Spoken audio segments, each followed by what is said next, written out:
오늘 코스피가 사상 최고치를 쓴 데에는 삼성전자와 SK 하이닉스, 투톱의 역할이 상당한데 여기 오늘 설명드릴 AI 에이전트 시대에 투자할 만한 동력 이런 데에도 핵심 포인트가 있으니까 잘 들어보시면 될 것 같고요. 뒤에 공개를 해드리도록 하겠습니다.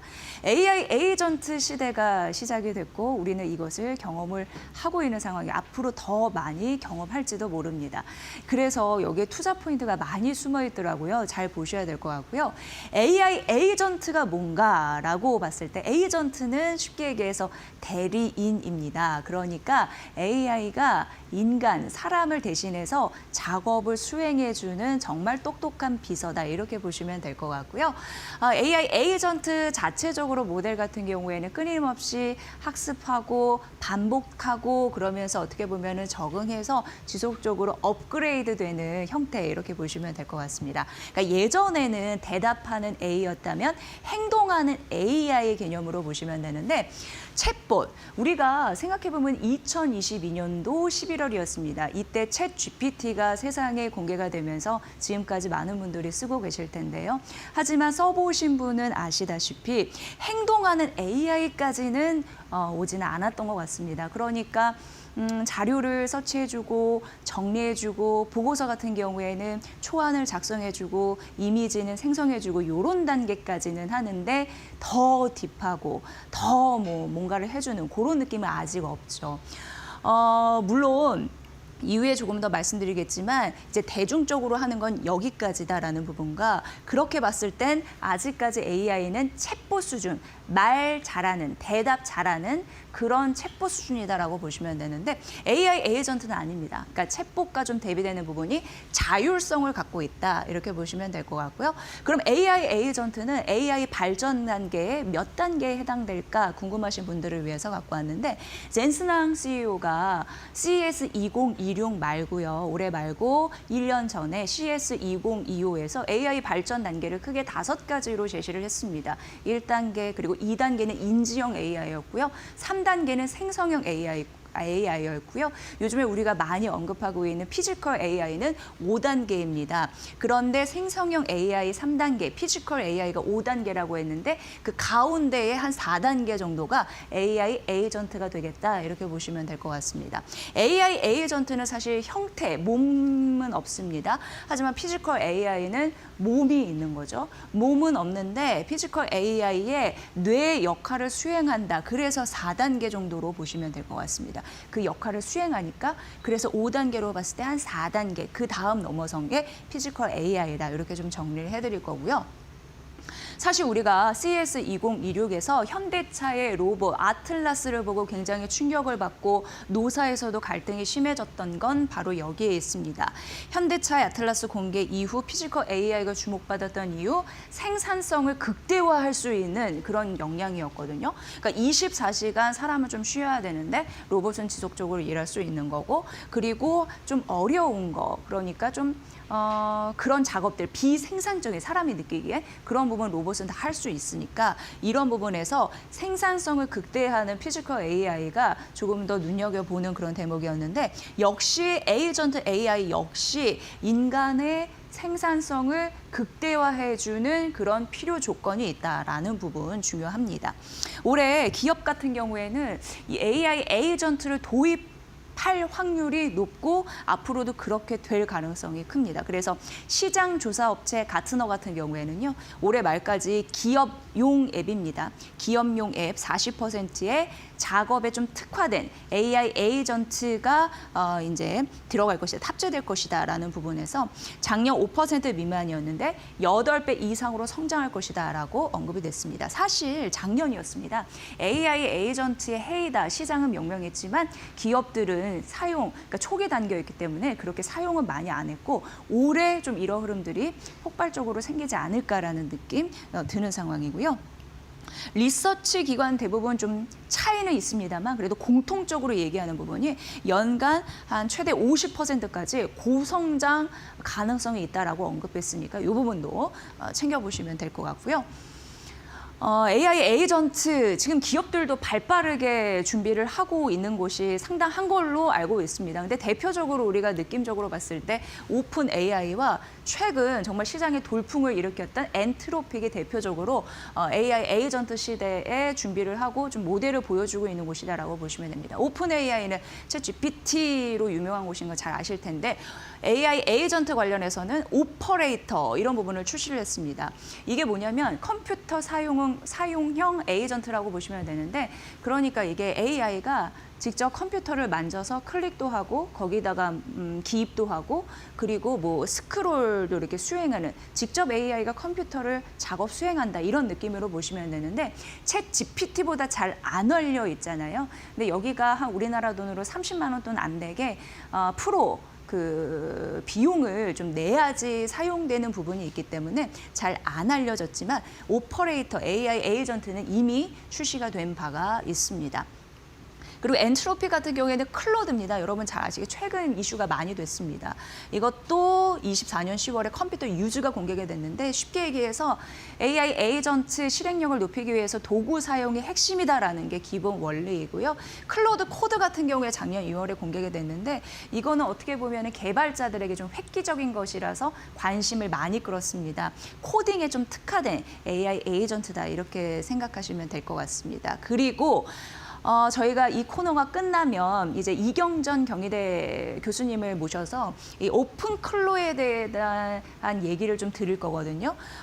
채팅 앱을 통해서 업무 지시가 가능한데 어쨌든 이 핵심은 그래서 뒤이어서 마켓나우 2부에서 좀 설명을 해드리도록 하겠습니다.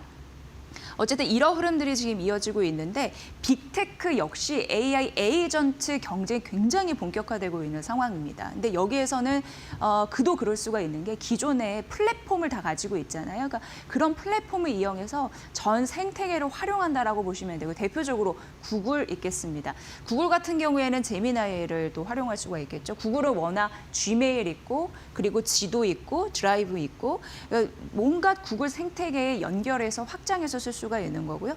그렇게 따지면 이제 마이크로소프트 같은 경우에도 이 코파일럿을 탑재를 하면서 문서를 요약하고 이메일을 작성하고 이런 형태가 다 됩니다. 그래서 빅테크도 발빠르게 지금 진행 중이다. 이렇게 보시면 될 것 같고요. 우리나라도 있습니다. LG AI 연구원인데 여기에서 자체 LLM을 개발해서 한 그런 모델이거든요. 챗 엑사원을 또 공개를 했고 네이버 같은 경우에도 올해 통합 AI 에이전트 이런 부분을 도입을 합니다. 그래서 1분기 쇼핑 AI 에이전트, 2분기 중에 이제 통합 검색에 AI 탭을 넣는 거거든요. 그런 부분을 출시할 예정이니까 정말 우리나라 입장에서는 뒤처지지 않기 위해서 열심히 노력을 해야 될 이유, 주가가 또 여기에 향방이 걸려 있지 않나 그런 생각 해봅니다. AI 인프라 투자 중요성이 커지고 있거든요. 이제 자연스럽게 연결해 보면 왜냐하면 이런 흐름들이 지속되려면 더 많은 컴퓨팅 자원이 필요합니다. 그렇게 따지면 추론 연산에 대한 부담이 늘어나기 때문에 중요한데 엔트로픽이 이런 분석을 했거든요. 챗봇에 비해서 토큰이라고 해서 토큰은 데이터 처리 단위라고 보시면 됩니다. 학습하고 연산하는데 데이터 처리 단위, 최소한의 단위로 보시면 되는데 챗봇 대비해서 AI 에이전트의 토큰 사용량이 4배고 멀티 에이전트라고 해서 에이전트 다 모아놓은 이게 모아서 이제 활용하는 그런 부분 같은 경우에는 시스템이 최대 15배 필요할 것이다라고 하니까 얼마나 많은 또 전력과 메모리가 들어가겠냐 이렇게 투자 아이디어를 넓히시면 될 것 같고요. 실제 하이퍼스케일러의 캐펙스 투자가 늘고 있는 상황인데 데이터 센터의 전력 수요도 폭발적으로 증가할 가능성에 대해서 언급이 됐습니다. 이렇다 보니까 주식시장에서는 투자 아이디어가 딱 생깁니다. 뭐냐면 반도체 그리고 전력입니다. 인프라 병목 형상이 심해질 가능성이 있기 때문에 이쪽 중심으로 투자 환경도 유리해지지 않을까라는 생각이 드는 거고요. 다만 이제 NH투자증권 같은 경우에는 소프트웨어 관련주는 좀 신중해야 된다라는 얘기를 하고 있는데 AI, 최근 소프트웨어 주가가 많이 떨어진 이유도 AI 시대에 직면하면서 리스크가 좀 커지잖아요. 왜냐하면 먹힐 가능성이 있다라는 우려 때문이죠. 그리고 기술 혁신 같은 경우에는 앞서서 AI 에이전트를 이끌어가는 건 오픈 AI와 엔트로픽이다라고 말씀드렸는데 오픈 AI나 엔트로픽 같은 경우에 비상장사 같은 영향력 이쪽에 조금 더 영향력이 있기 때문에 이런 부분에서는 좀 소프트웨어 관련주는 신중해라라는 부분이 있습니다. 엔트로픽 비상장사의 영향력 이런 부분 얘기하는 거고요. 다만 소프트웨어 내에서는 보안 기업 굉장히 중요한데 그런 부분은 주목하라라는 얘기를 했고요. 그래서 상대적으로 하드웨어의 선택지가 안정적일 것이다 이런 얘기를 했습니다. 그래서 오늘 뭐 삼성전자와 SK하이닉스가 뛰지만 AI 에이전트 시대에 더 부각을 받을 수 있거든요. 삼성전자, SK하이닉스, LG 엔솔, 배터리 이런 부분에 중요하니까 한국전력 그리고 엔비디아 알파벳, 클라우드 플레이어, 몽고DB, 디지털오션 홀딩스 이런 부분이 AI 에이전트 시대에 주목받을 수 있는 기업이다라고 언급이 됐으니까 NH투자증권 리포트도 관심 있게 보시면 좋을 것 같습니다. 꽤 흥미롭게 저는 오늘 아침에 봤습니다. 이제 우리는 AI 때문에 죽고 살 기업을 잘 가려야 된다라는 말씀을 매번 해드리고 있는 것 같은데요. 간밤에 소프트웨어 업종이 또 떨어지는 흐름들이 있었거든요. 그래서 앞서서 말씀드린 게 소프트웨어 업종은 다소 신중할 필요, 다만 보안 관련 기업은 괜찮다라고 NH투자증권에서도 말한 듯합니다. 세일즈포스, 서비스나우, 어도비 줄줄이 떨어졌고요. 소프트웨어 섹터 관련한 ETF 있는데 이게 52주 고점 대비 30% 떨어지면서 약세장에 진입을 했더라고요. 근데 반대적으로 앞서서 좀 비슷한데요. AI 데이터 센터 관련주는 오르는 흐름들이 있었습니다. 특히 버티브 같은 경우에 24% 급등하는 흐름들이 있었는데 여기가 데이터 센터 관련해서 냉각 그리고 전력 관리하는 그런 업체이거든요. 매출 80%가 데이터 센터에 의존하다 보니까 극명하게 엇갈리는 그러니까 어떻게 보면은 AI 때문에 사는 기업이 대표적으로 이쪽이 되겠죠. 이 외에 캐터필러, GE 버노바 2층 같은 경우에도 올렸는데 AI 데이터 센터 건설 관련해서 산업재 섹터나 전력 장비주는 지속적으로 부각될 가능성이 있습니다. 결국 AI 에이전트 시대의 투자 포인트가 바로 이쪽에 있다라는 걸 좀 확실히 느끼게 해주는 그런 단서가 아닌가라는 생각을 해보게 됐습니다. 참고해 보시고요. 오리온이 오늘 14만 원까지 올라갔거든요. 급등, 갑자기 쭉 급등하는 흐름들이 있었는데 사실 그동안 국내 증권사에서도 오리온 계속 봐라라는 그런 얘기는 했었습니다. 오늘 목표 주가 시티에서 12만 원에서 16만 5천 원까지 올려 잡았는데 그리고 중립에서 매수로 좀 올린 흐름들이 시티에서도 있었는데요. 올해 영업이익이 좀 좋아질 것이다라는 얘기를 했더라고요. 그러니까 원재료비 부담이 좀 완화가 되고 그리고 영업이익수 긍정적이고 러시아 법인 잘 되고 중국, 베트남, 춘절 이런 부분의 수요가 강할 것이다라는 가능성. 이게 어떻게 보면 1분기에 단기적으로 주가 상승의 촉매제가 될 수 있다라고 얘기를 했습니다. 그리고 실적과 한 가지 더 주주 환원에 대한 의지가 강하다라는 얘기를 했는데요. 여기에 2025년 주당 배당금 같은 경우에도 2,500원에서 3,500원으로 상향 결정한 부분이 있고요. 이런 부분도 좀 보시고요. 다만 이제 리가켄바이오 지분 이런 부분을 좀 제외했을 때 밸류 매력은 부각된다라고 하는데 그런 지분 가치가 얼마인지까지도 좀 언급을 했습니다. 시티는 16만 5천 원을 올려 잡았는데요. 국내 증권사는 더 올렸더라고요.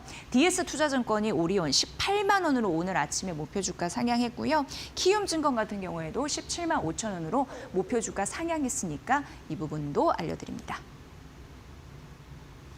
자, 현대백화점 보겠습니다. 현대백화점 강한데 밸류도 매력적 이렇게 제목을 잡았거든요. 일단 DB증권에서 목표 주가를 15만 원으로 상향 조정을 했습니다. 현대백화점의 그 침구류, 매트리스 이런 쪽의 계열사인 지누스의 부진은 좀 장기화되고 있는데요. 그럼에도 불구하고 본업, 백화점이 잘하다 보니까 긍정적인 이익 사이클 이런 부분에서 기대가 좀 가능하지 않나라는 생각을 해보게 됩니다. 일단 영업이익 상승 기조는 분명하다라고 하면서 목표 주가 15만 원 올려잡은 흐름들이 있었고요. 올해 백화점 사업부 매출 4% 성장 가능할 것이다라고 봤고 영업이익만 봐더라도 1년 사이에 한 500억 원 이상 증액될 가능성이 있다라고 했습니다. 명품, 패션 이런 부분의 고성장을 좀 이어갈 것으로 보이네요. 이런 거 보면 우리나라 경제는 확실히 K자형으로 가고 있지 않나 이런 생각을 좀 해보게 되고요. 면세 산업 같은 경우에도 연간 100억 원 수준으로 영업이익을 달성할 가능성에 대해서 언급이 됐습니다. 현대백화점 15만 원 목표 주가 상향했는데 오늘 아침에 키움증권 그리고 대신 그 외에 다수의 증권사에서도 목표 주가 상향했고 그 밴드는 여기에 제시했으니까 참고해 보시면 될 것 같습니다. 시프트 업 보도록 하겠습니다. 일단 골드만삭스에서 목표 주가를 36,000원으로 얘기를 했고 투자 의견은 중립으로 유지한다라고 얘기를 했는데 신작에 대해서 뚜렷한 효과에 대해서 좀 의문을 갖는 것 같더라고요. 그러면서 강한 상승 모멘텀에 브레이크를 걸릴 가능성이 있다라고 언급을 했습니다. 일단 4분기 실적 같은 경우에는 뭐 시장 기대치와 유사하거나 하회하는 그런 흐름들을 보았는데 여기에 대표 이제 IP는 니케입니다. 승리의 여신 니케. 니케 같은 경우에는 괜찮았거든요. 뭐 글로벌리 또 중국 같은 경우에도 성장세가 비교적 안정적인 흐름들을 나타냈고 다음 스텔라 블레이드 같은 경우에도 그러니까 사실 이 두 가지가 앞으로도 영업이익 단에서 굉장히 중요한 그 촉매제 역할을 해줘야 될 텐데 이런 부분을 좀 보셔야 될 것 같고요. 일단 스텔라 블레이드 같은 경우도 실적을 방어는 했습니다. 올해 안정적인 성장이 과연 가능할까에 대해서 이제 주가는 갈릴 것으로 보이는데요. 니케 같은 경우에는 작년 이상의 좀 수준이 되지 않을까라는 예측, 뭐 골드만삭스에서 하는 바이고요. 스텔라 블레이드 같은 경우에도 여기에서 좀 추가 매출 기대가 가능한 게 플랫폼을 확장할 수 있는 가능성이 있더라고요. 이것도 보시기 바랍니다. 또한 올해 상반기 주주환원 정책을 좀 강화할 가능성이 있다고 하니까 이것도 투자 포인트로 보시면 될 것 같습니다. 다만 이제 중립으로 유지를 했잖아요. 국내 증권사 같은 경우에 교보 미래에셋에서는 목표 주가를 오히려 좀 떨어뜨렸습니다. 그래도 목표 주가가 골드만삭스보다는 높습니다. 52,000원에서 48,000원으로 내려잡았는데 올해 영업이익 이런 부분에서 좀 역성장이 불가피하지 않을까라는 의견이 있습니다. 어쨌든 시프트업을 바라보는 주가의 모멘텀, 니케와 스텔라 블레이드에 있는데 이게 정말 성장을 할 수 있을지 보셔야 될 그런 중요한 요인 여기에 있으니까 잘 판단해 보시길 바랍니다. 오늘은 시프트업까지 만나봤습니다.